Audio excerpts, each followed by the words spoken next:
Warning: this episode contains brain food that will lead to improved emotional and social intelligence.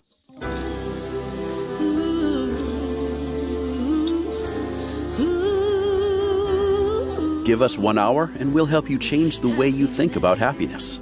Harvesting Happiness with Lisa Cypers Kamen is fresh, optimistic, and purpose-driven media that promotes well-being from the inside out. Each week, Lisa spotlights diverse trendsetters and change agents who are the greatest contemporary thinkers and doers, devoting their lives to creating a better world in which to live. Your host, Lisa Cypers Kamen, is a widely recognized applied positive psychology expert, author, documentary filmmaker, and lecturer specializing in optimal lifestyle management. Let's get to it. Here's Lisa.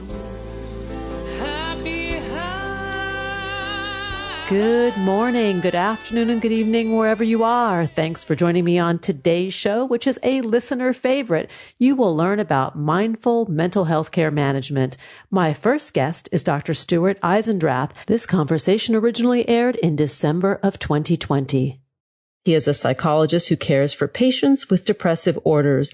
He leads groups in mindfulness-based cognitive therapy to treat depression and anxiety. He was the University of California at San Francisco Depression Center's founding director and is professor emeritus of psychiatry at UCSF Weill Institute for Neurosciences. He is also the author of the book, When Antidepressants Aren't Enough: Harnessing the Power of Mindfulness to Alleviate Depression. Welcome, Dr. Eisendrath. Thanks for joining me on the show. Thanks for having me. Well, this is a subject that is near and dear to my heart, as many of them are on the show. As a formerly depressed person and somebody who's got that depression gene in her bloodline, I'm keenly interested in what you've written about and helping others to change their relationship with depression. Yes, that's a key way of being able to cope with it, is starting to change your relationship to it. And let's talk a little bit about how you shifted your practice from a more traditional Western medicine approach that you now use in consort with, it's my understanding, with a mindfulness-based approach to treating depression. Well, as director of the UCSF Depression Center, we treated thousands of people with depression, and the most common treatment for depression are antidepressants in this country. And most of those antidepressants are prescribed by primary care physicians. And what we found, and this is supported by some of the largest research on depression, is that people who take an antidepressant, about 30% of them will recover. If you give the remaining people another antidepressant trial, a second antidepressant, another 20% will recover. So after 2 full antidepressant trials, only 50% have recovered. So 50% haven't. And we wanted to provide something that would help those people. So we started a program called the Practicing Alternatives to Heal Depression study to really try to provide some way of empowering those people to improve their lives through this technique.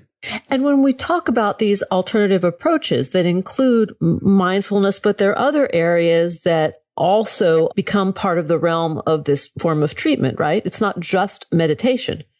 Well, that's right. In our program, the meditation is mixed with some cognitive therapy aspects as well.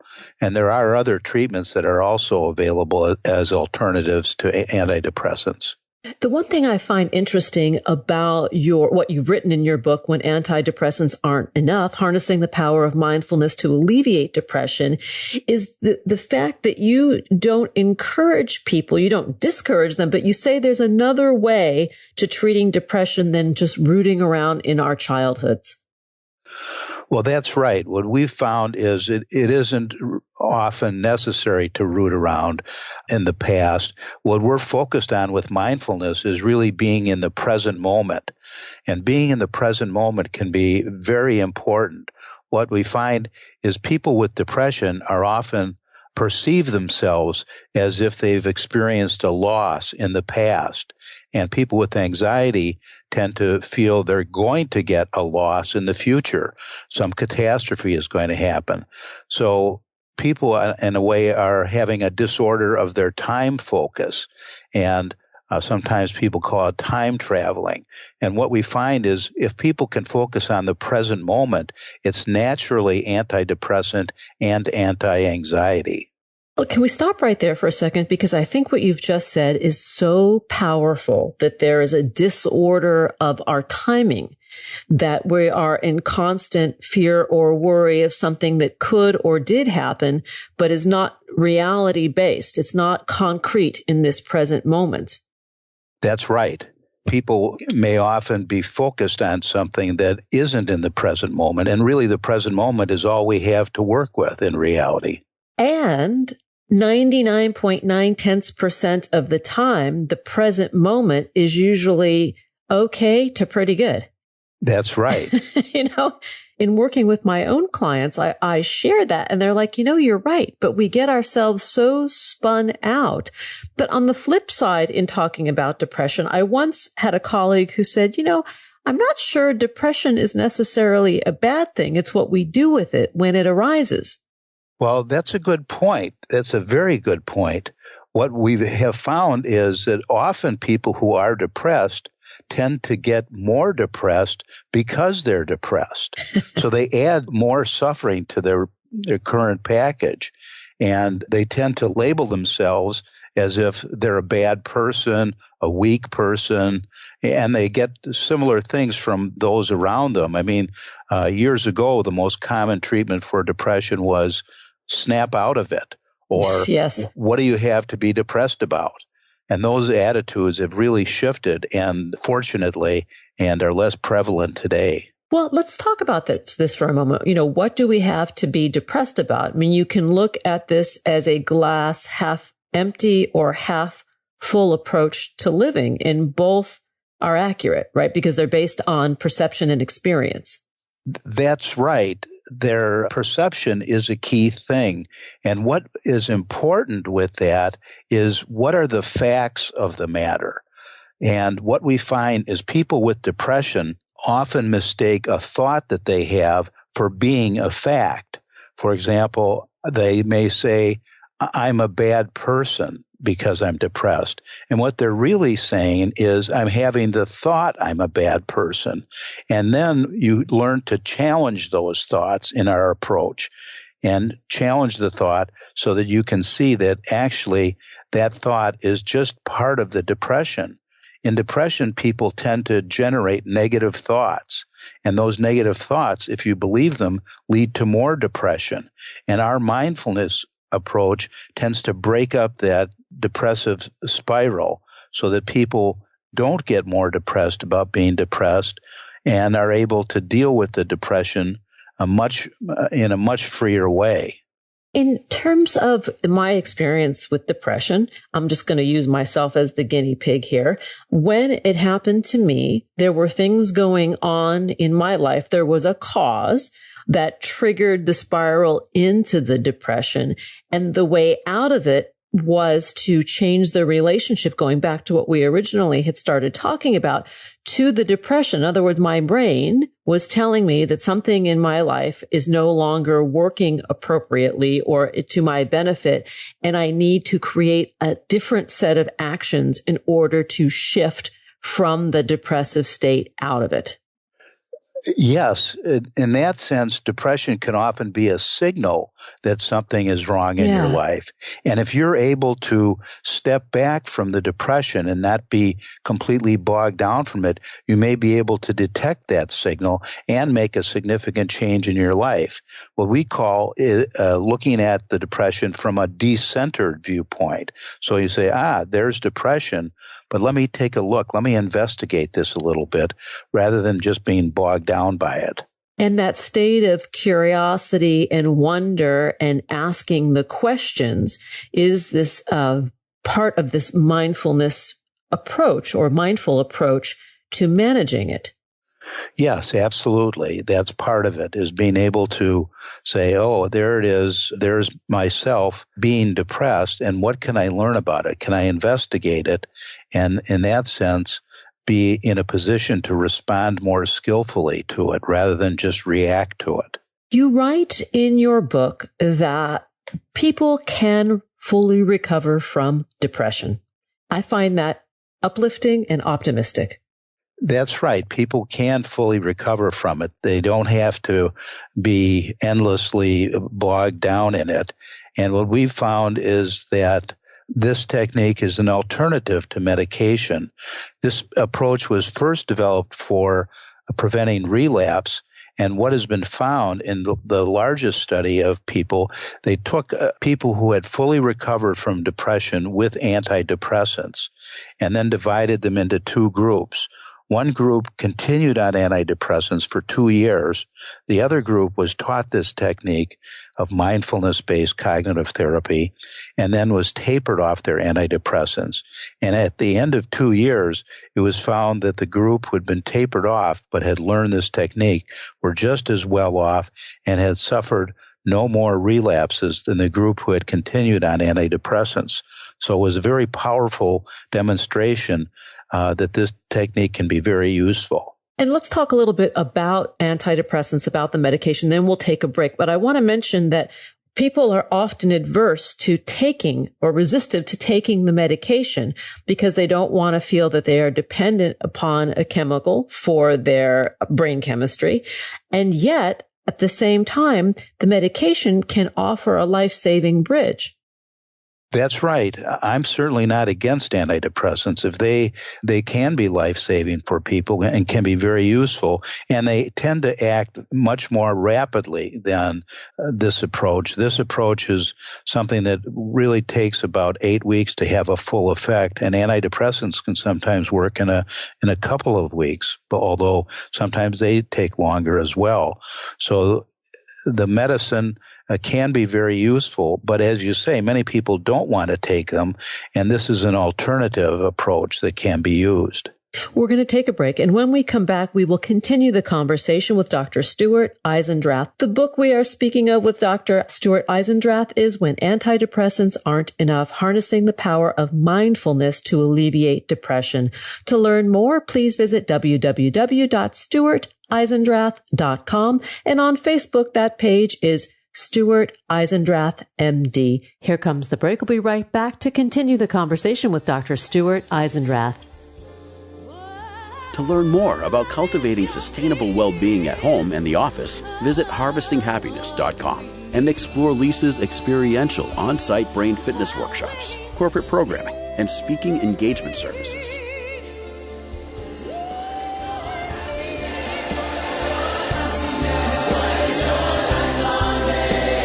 And we're back continuing the conversation with Dr. Stuart Eisendrath. We're talking about mindful mental health care management, and this conversation originally aired in December of 2020. Let's get back to it. Dr. Eisendrath, in your book, you also talk about your own relationship with depression, and I'm hoping you'll share a little bit with us about how it influenced and informed your work. Well, yes, I've experienced depression myself, and I know firsthand how painful it can be. But as an example of what I experienced, when I started out many years ago and experienced depression, I was saddled with many depressive thoughts, many of them feeling guilty about things, about all types of things. And I spent a lot of time in my early psychotherapy experience trying to find out what I was feeling guilty about and what crime had I committed that was worthy of such guilt. And only later, as I learned more about depression, I realized that, in fact, guilty thoughts are a symptom of depression. It didn't mean I had done anything worthy of producing such guilt. And if I could change my relationship to those guilty thoughts, I would be much further ahead than trying to root around and dig out what I was guilty about. And so it illustrated that the ideas that depression generates a host of thoughts, and we know what those thoughts are. For every one person, there's a top 10 list of depressive thoughts, and it's kind of like Letterman's top 10. And if you learn that when you experience those thoughts, you don't have to be saddled with them. Educate us of those top 10 thoughts. Well, the top 10 thoughts are specific for each person. They're actually, we know what the top 30 thoughts are for everybody. And so for each person, they select their own package of 10, but they may be things like, I'm a bad person. I'll never be successful. I'll always be a failure. I'm not as good as my neighbor, and so on. And those thoughts, if you believe them, lead to more depression. So depression generates such thoughts, and the thoughts in turn generate more depression. So it's important for a person to realize when they're experiencing such thoughts, just like when I was having those guilty thoughts, they're just thoughts, and thoughts are mental events. You don't have to believe them as facts. Yeah. I'll give you an example from my early days when I was participating in a student protest about the Vietnam War. We had occupied an administrative building, and what happened was the police came and the police attacked the students.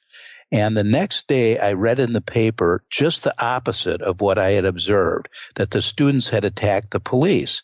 And it's the first time I realized you can't believe what you're reading. And the same thing applies to depression. You can't believe what you're thinking. And if you're depressed, your thoughts are very biased. And you really, your mind is not your friend when you're depressed. So true, so true. I mean, I can speak from my own experience in that way. Let's also talk a little bit about how the mindfulness-based cognitive behavioral therapy part of this works, because we're really retraining the mind to think of a different script. Yes, that's completely correct. When you're retraining your mind, you're learning how to focus your attention. That's focusing your attention on the present moment, for example. And just learning to focus your attention is very powerful. In fact, in some studies, just learning how to focus your attention on a sound can be antidepressant. So what it does is help restore the normal brain function. And we've done in our study, in our research, looked at people's brain function using functional MRI, which measures brain activation in different parts of the brain. And in depression, people have a high level of activation in the warning areas of the brain and low activation in the emotion regulation areas of the brain. And using this technique, that pattern is just reversed, where the regulation areas come back online, if you will, and the emotion warning system, the emotion production system, tends to go down. So it restores the brain function to normal. And we found this using functional MRI. So this meant you can actually measure the changes that occur. Yes. What you're saying is that these are the facts. When you do this, you get this outcome, which is very helpful for a depressed person. It's very helpful, and it shows this technique is not just smoke and mirrors, but you're actually changing your brain function. Your mind, your brain work together to really reconfigure the connections inside your brain. Many years ago, I had a mentor, Dr. Lynn Johnson, who talked about asking questions as a way of managing depression. And we touched upon it in the prior segment, but this idea that you go to a state of inquiry as to the why, not really necessarily the history, right? Not digging deep into the childhood, but it's like, what is it about this condition I find myself in? What is this about? And getting curious. And his theory was that when you start asking these questions, because the brain is set up to be a unitasking environment, that we can only be in one place at one time, that the question, diverts the focus on the depression. Yes, that I'd agree with that completely. Asking a question starts to shift how you're looking at depression. Instead of being stuck in a position of criticizing yourself, and in depression there's a very high level of inner criticism, to being able to look at the depression differently. As I mentioned, we call it decentering from depression. So you start to look at it differently. As an example, I like to think of you're walking down a street and you see a storefront filled with depressive thoughts. In depression, there's a tendency to go in and buy those thoughts and take them home with you. And with this technique, you learn to notice the thoughts. The thoughts don't go away. The thoughts are always going to be there, but you can walk down the street without going in the store and buying those thoughts. And you can get where you want to go in life despite the thoughts occurring. It's like turning down the volume on a radio for those depressive thoughts. And let's talk a little bit about feelings, right? Because feelings, like thoughts, are not facts. But I don't think any of the treatment for depression tells people not to feel their feelings. It asks us to challenge those feelings. Exactly. That when you have a depressive feeling, you start to, with this approach, start to change the relationship to that as well as to the thoughts. So, for example, if you're going on a picnic and you wake up in the morning and you find it's raining out, you can change what you're going to do that day. I can't go on a picnic, but I can go, to a museum or movie. And the same way, I like to think of it as depression. If you wake up in the morning and you're depressed, you can say to yourself, it's depressing out. And just like it's raining out. And instead of being stuck with that and feeling terrible because you're depressed, you can say, okay, what am I going to do with my day to day? So in other words, respond skillfully to that situation and not accept it as if it's a lifelong sentence that you're undergoing. And in that choice of response comes the empowerment, where we reclaim our power over the depression. I'm speaking from my own experience. That's completely correct. Once you start to realize you don't have to be stuck in the depression, that's where freedom starts to occur. Yeah. There's really a more distance between the spark and the flame.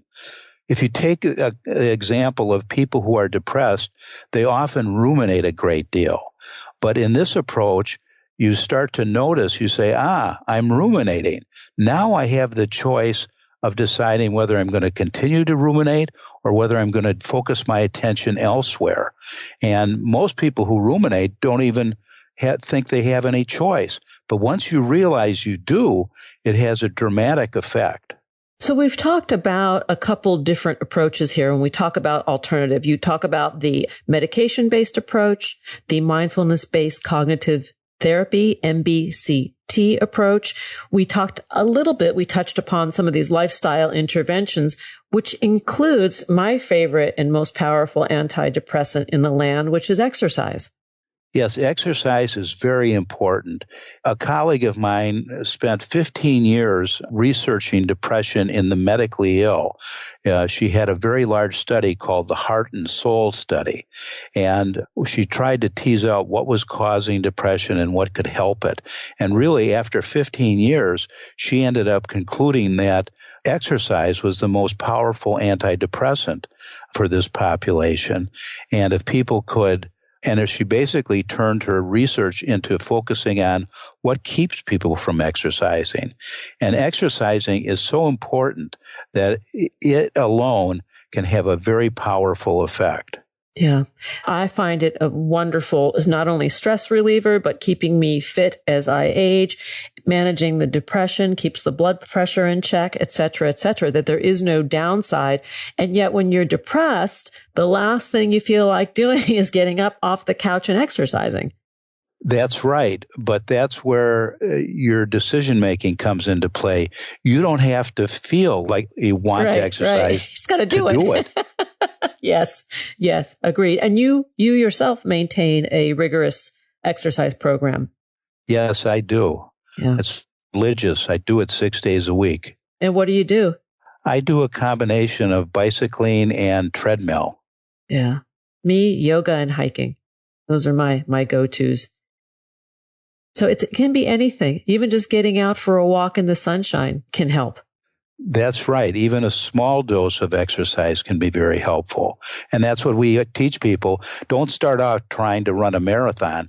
Do something in a small bite-sized chunk and where you can feel some success in doing it. So maybe walking to the end of your block to begin with, but just getting out there and starting is very important. We are out of time. To learn more about Dr. Stuart Eisendrath and his work as founder of the University of California, San Francisco Depression Center, and about his book, When Antidepressants Aren't Enough, Harnessing the Power of Mindfulness to Alleviate Depression, please visit his website, www.stuarteisendrath.com. On the website, I believe there are also downloadable guided meditations that our listeners can partake in. And on Facebook, that page is Stuart Eisendrath, MD. Dr. Eisendrath, thanks for hanging out with me. Thanks for sharing. Thank you for having me. I appreciate it. Oh, me too. And we'll be right back. That's a promise. Did you know that happiness is actually good for your health? Happy people live longer, are more productive, and make better partners, parents, and professionals. Connect with us on Facebook at Harvesting Happiness and follow Lisa on Twitter at Lisa Kamen for a daily dose of inspiration.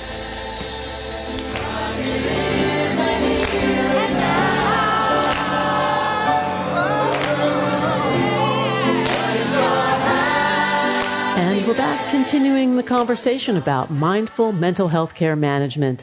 My next guest is Dr. Ron Frey, and this interview originally aired in May of 2019. He is the author of Feeling Better, Beat Depression, and Improve Your Relationships with Interpersonal Psychotherapy. Welcome, Dr. Frey. Thank you for the invitation. Great to be on with you. Well, tell me a little bit about how you got into this work, because I think in reading your bio, you're a badass, but I want you to tell it. Yes, well, I was trained as a forensic psychologist back in grad school, and I had a choice between learning interpersonal psychotherapy or the standard cognitive behavior therapy, which basically looks at your thoughts and what's wrong with your thoughts.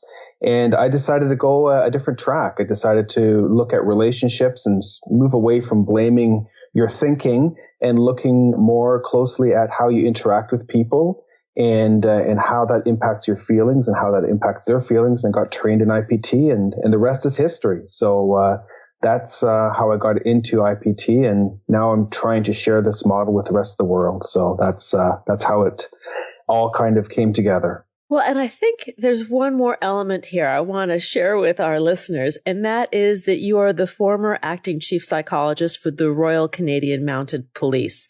That's, to me, makes you a badass. Yes, I've worked with cons and with cops, so I have a lot of experience working on two sides of the same coin. Yeah, exactly. When we talk about interpersonal psychotherapy, share with our listeners what that exactly is and means. Well, interpersonal psychotherapy looks at how your mood is impacted by the relationships around you. So it's a little bit different than the cognitive model, which basically looks at your thoughts, what's going on in your brain. We actually look at your relationships and how you relate with people, how you communicate with people, and how that impacts your mood. And the developers of interpersonal psychotherapy, Klerman and Wiseman, really speak a lot about treating depression from that perspective. So what we believe is that if you can improve your interpersonal relationships, if you can improve your interpersonal style, that's how you relate with people, how you communicate and listen, it will have a direct impact on your mood, and it will make you feel better. And clearly the research has showed that in the laboratory and in many university settings. And we're taking it out of the lab and spreading it to society so that they can benefit from this model. I want to ask a few more questions about this, because I'm thinking of the case of the classic depressed person who lacks motivation, can't get out of bed, is not functioning well, and sees the world around them as a really difficult, challenging place. And to ask of them to go and relate to the world differently is a huge challenge. Of course it can be done, but I'm curious how one motivates someone to do this. That's a really good question. And that is a big challenge that, clinicians, doctors, psychologists have with patients. And of course, if you are the patient, if you are struggling with those feelings of lack of motivation and just can't even get motivated to get out of bed, as you'd mentioned, that is a really hard kind of first step to take. What we do in IPT, and you'll find this early on in the book as well, is that we first recognize that you have an illness. So the first thing is that if you're really feeling down and if you're really lacking in motivation, if you feel hopeless, that is an actual illness. It's like a broken leg, and we'll use those type of analogies. So if you have a broken leg, you're going to go to the doctor and you're going to get treatment for it. And what we are saying, in this book, in this model, is that if you're having symptoms of depression, which includes hopelessness, lack of motivation, difficulties concentrating, impaired sleep, those type of symptoms, that's an illness that requires treatment. And there's excellent treatment for it. And IPT is one of those treatment models. So you can go and see a psychologist, or you can just pick up this book and work through it week by week, because that's the way it's been written. And it'll give you a step-by-step approach to start getting you to move forward and to feel better. I like what you said, that you can pick up the book, because there is a roadmap through self-care and self-help. I mean, if somebody is suicidal, of course, and having lots of thoughts of killing themselves, they need to get in to see a doctor. However, if you're sort of the average depressed person, and I think that sounds a little corny to put it in those terms, who is lacking the motivation, hard to get out of bed, hard to jumpstart the engine, and it's been going on for a period of what is the marker? 2 weeks or more? Yes, 2 weeks or more. There are things one can do to help oneself rather than wallow. Yeah, you don't have to wait until all the wheels have fallen off the cart, right? So if you're experiencing some of those symptoms, certainly you can nip it in the bud by using some of the techniques that we describe in the book, and start putting out the small fires before they turn into large infernos. So definitely it can be used by people who have some mild to moderate symptoms, or if you're living with somebody, or if you know somebody that is really struggling with suicidal ideation or with very severe symptoms of depression, you can use this book to help them as well. So it can be used in that way as well. What are some examples of skills that IPT can help develop? Like, maybe give us a couple of interventions. Well, I think the first skill is to recognize when you need help, right? So recognizing that going through depression or having symptoms of depression is something that probably all of us experience at some point in life. And so it's important not to panic. It's important to recognize those symptoms and then to address them. And then, of course, how do you address them? Well, if you work through the Feeling Better model, the IPT model, basically what you're going to do is you're going to start looking at your interpersonal world. What does it look like? Who do you surround yourself with? Who do you talk to? Who do you not talk to?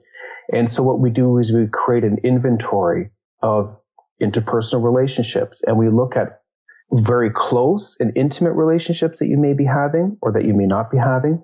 And we also look at some more distant relationships. That is, relationships that could be improved, people that you may want to bring closer into your sphere, and look at how you do that. What are some techniques you can use to improve your communication with the people around you? So building that interpersonal inventory is a really important component of IPT.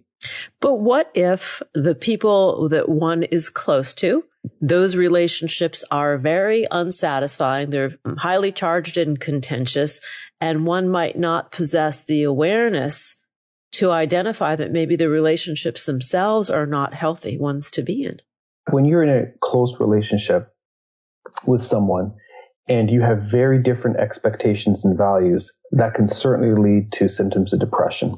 And so what we do in IPT therapy is we give you the tools to first look at that relationship, look at the expectations and values objectively, and to give you some techniques and ways to negotiate with that particular person of how you can get together back onto the same page. So I'm going to give you a quick example how this may actually play out for a lot of your listeners. If you think back at the time when you were dating somebody and all the communication was going on, the first couple of dates, and you're talking about your dreams, your expectations and values, and you recognize that you have things in common, or you negotiate things so that you're basically on the same page together, you have a wonderful relationship. And then what tends to happen for many people, including myself, is that, you have children, you have jobs, you have promotions, you have transfers to different parts of the country. I mean, just a lot of things go on. And what happens is that communication that you have with that person that you're close to starts to be put on the back burner as you're tending to all these other needs. And what happens is that you start to kind of separate and your expectations and values become a little bit more different. And then before you know it, you're on completely different pages. So interpersonal psychotherapy will give you the opportunity to stop, look at your expectations and values you have with this other person, renegotiate. And if you can renegotiate and get back on the same page, you're going to feel better and you're going to have a more positive relationship. Or you're going to realize that, in fact, it may be better to end this relationship or change it significantly and surround yourself with people that, you do currently share similar expectations and values with. I want to ask you a question about families, not partners, not the people that we choose to have a relationship with, but the family dynamic. Because in the work that I do in the addiction and trauma recovery sphere, we see so many of the clients have such difficult family dynamics, and they want relationship with their parents and their siblings and their children in some cases. But it is just so difficult when they've got these other struggles that they are contending with. Now, the struggles that you're talking about are addiction struggles? Is that what you're referring to? Addiction and trauma, albeit combat trauma from war or trauma resulting from violent crime. Right. Well, when we look at things like addiction, we look at it, the IPT therapists will look at it in the form of you're self-medicating. You're trying to escape from having those difficult conversations. And really what we want you to do is have those difficult conversations. Now, you may not be able to have it with that particular person that you really need to have it with. But if you look closely at your inventory, there may be a person, a friend, a relative, somebody, another soldier, another police officer that may have gone through a very similar journey. And by having that difficult conversation with them and kind of going back and forth to see how they manage those difficult times, it can really have a positive impact on your mood and may even facilitate you being able to have those difficult conversations with your loved ones. So that's the approach that we take. So what it seems to be coming to the forefront for me and what you're saying is that learning to have these conversations with someone that you can form a connection with, whether it is the therapist or whether it is a peer, or it doesn't necessarily have to be that person with whom you're directly in relationship, but talking about it, normalizing it, being validated, sort of that seen, heard, understood angle is pivotal in this process. Yeah, it's very important. And that's why it's so important to take the time to really look at the people you surround yourself with. Because there may be an issue, for example, of like psychological safety. You just may not be comfortable having this important conversation with your loved one because it just may be too much risk to have that conversation. But you may be able to have it with somebody who is a little bit more removed from the situation. And that will give you the opportunity to learn about, what your expectations and values are, how you can communicate with that loved one from somebody who looks at it from perhaps with a different set of lenses. I love the words you just used, psychological safety. Those are not words that are often put together in conversations like this, in media, but it is the foundation of our emotional well-being. Yeah, there's risk involved in conversations. And I think with a lot of people who suffer with depression or symptoms of depression, really, it's about overcoming that anxiety, that fear about having those important conversations. That's the biggest hurdle that we have as therapists, actually, is to get them to overcome that uncertainty. But uncertainty and change is really the only constant in life. And so we have to be able to work with our relationships and change our expectations and values subtly through our life journey, because that's just the way life is. We don't live in a static world. Indeed, and nothing is staying the same even around here. We're going to jump off for a break. But before we do, I want to once again say thank you to our guest who is going to come back. But Dr. Ronald J. Frey is the co-author of Feeling Better, Beat Depression, and Improve Your Relationships with Interpersonal Psychotherapy. To learn more about his work and the book, please visit www.interpersonalpsychotherapy.com. On Twitter, he can be found at FBTheBook, and on Facebook, Feeling Better, the book. Here comes the pause. We'll be right back. Who says money can't buy happiness? Whether you are a skeptic or seeker, check out Lisa's new book. Are we happy yet? 8 Keys to Unlocking a Joyful Life. A boot camp manual for greater emotional fitness is available at Barnes & Noble, Amazon, IndieBound, and HarvestingHappiness.com. Here's a truth bomb. Emotions are contagious, and happiness is a universally desired state. But we tend to forget that we all have the freedom to be happy or the liberty to be miserable each day, regardless of external circumstances. Explore the journey of human happiness, how to find it and keep it, with Lisa's documentary film, H Factor. Where is your heart? Visit HarvestingHappiness.com to learn more.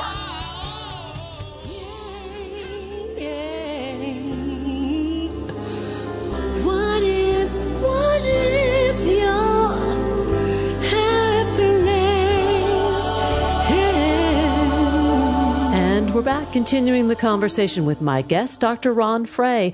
This conversation was originally recorded in May of 2019.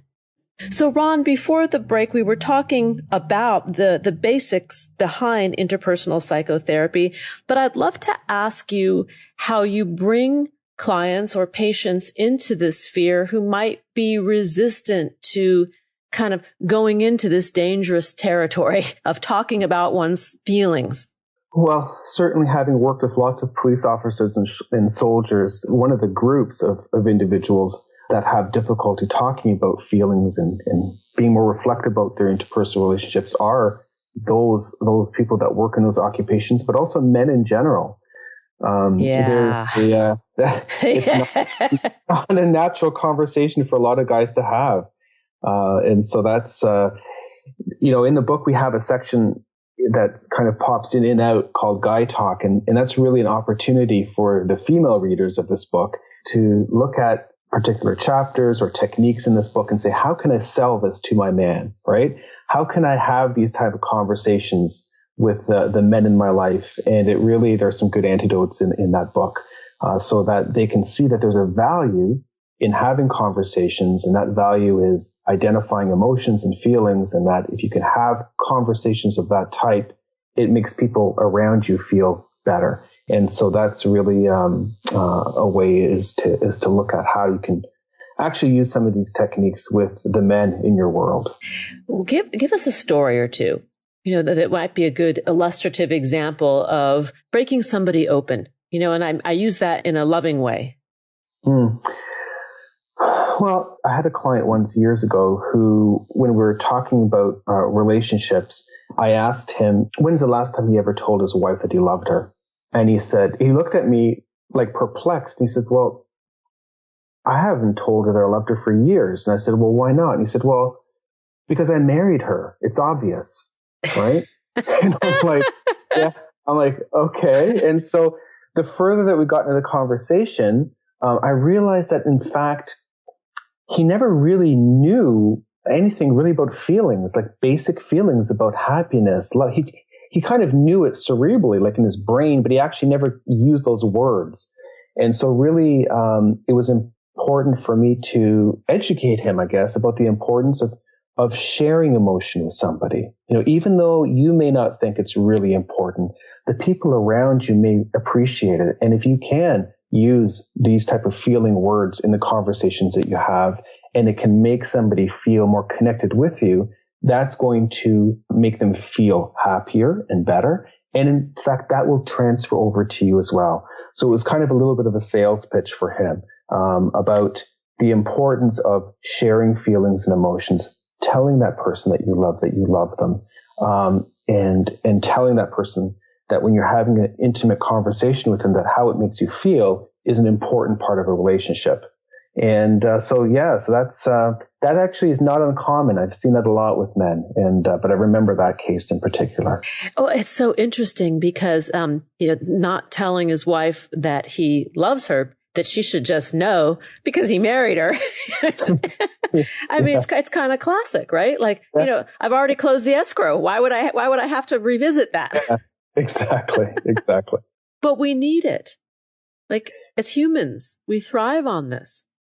Really, humans require relationships. It's what makes them feel happy. I mean, the research has shown that in the labs, and we see that around us. So really, we're social creatures. We require relationships, and sometimes in today's world, for example, we sometimes lose some of those important elements. You may have 500 or 1,000 Facebook friends, but how many friends do you really have?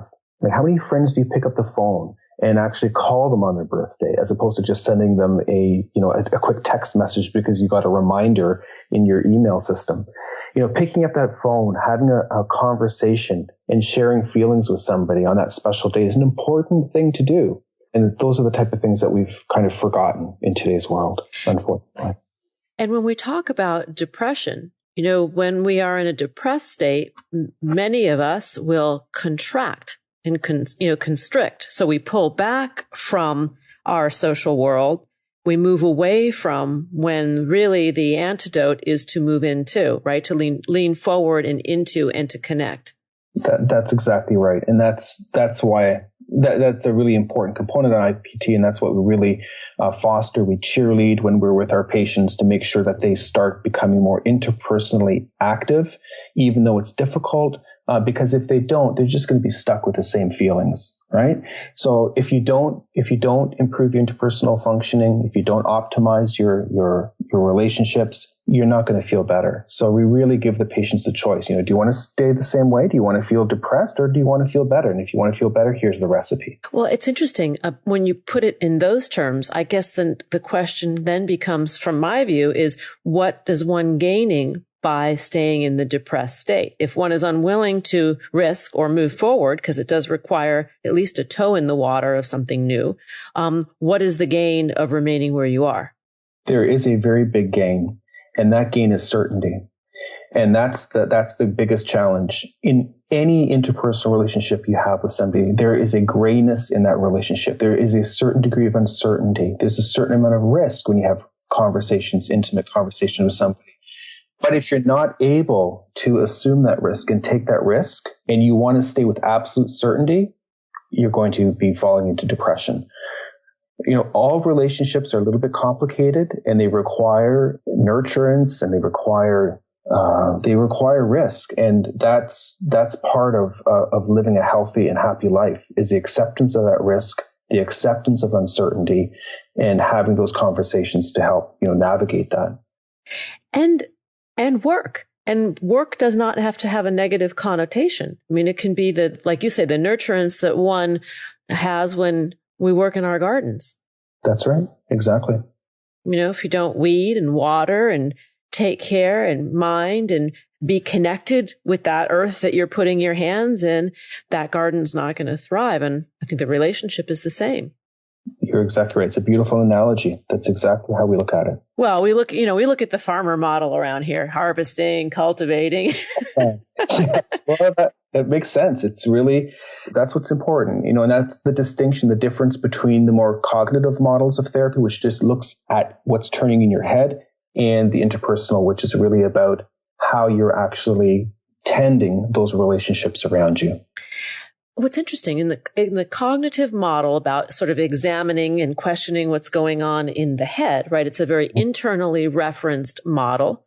Yes. Whereas what you're talking about is an externally referenced model, figuring out one's place in the world and how we wish to be in those relationships and how we wish to feel as a result of those relationships. It's very interesting because it's different.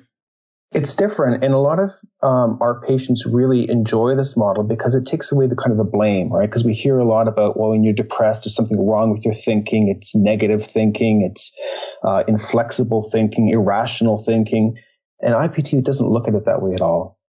We look at more external interpersonal relationships. What do your relationships look like? how are you tending them? What's your interpersonal style like? Are you very closed? Are you aggressive? Are you collaborative in your style? And we look at relationships as opposed to thoughts. And that is a big difference between the two models. Well, it's a beautiful model, because our thoughts can run away with us. Our thoughts take us out of the present moment, whereas our relationships, if we're living them, we're in it. We're in action. We're doing it. We're being and doing in those relationships. That's right. And sometimes, like I said, just having conversations with somebody, even if you don't get the solution you're looking for in that conversation, just the act of having a conversation, a meaningful conversation with somebody, leaves you with more positive feelings. And that's a very important step to experience for a lot of people. Let me ask you one more question, because we're almost out of time. And I want to go back to the duration of this kind of approach. The interpersonal psychotherapeutic approach is a more short-term approach. Yes, it can run basically 12 to 16 weeks. The model was actually tested against the standard medications that people have been taking for depression. And that's why it's been kind of formatted that way. It was just a number which the researchers looked at. What can we compare this with? So yes, 12 to 16 weeks, it can really have a really positive impact on your life.